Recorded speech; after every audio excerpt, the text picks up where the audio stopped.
got that fire.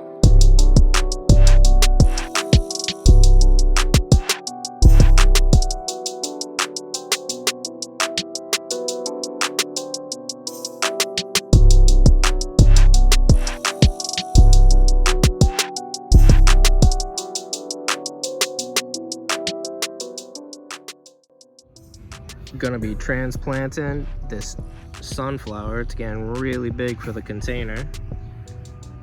Crazy roots.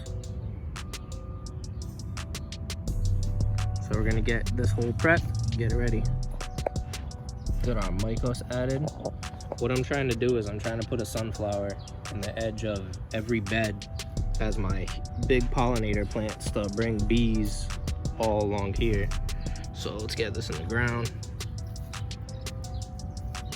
Tease the roots a little bit. And then cover this up with some dirt.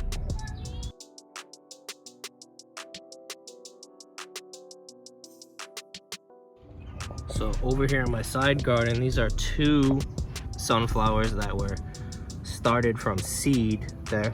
They look pretty good, not as big as the ones I started from indoors, but these are going to be my 2 pollinators here in this garden bed to help bring bees over here.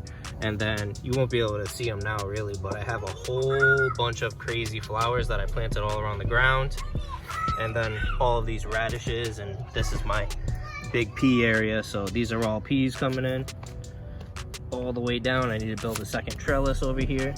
More peas, all radishes, and then this is my second strawberry patch right here. 16 strawberry plants in here.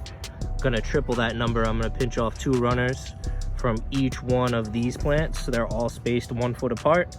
And then once I could do that, we'll have a good amount of strawberries for next year.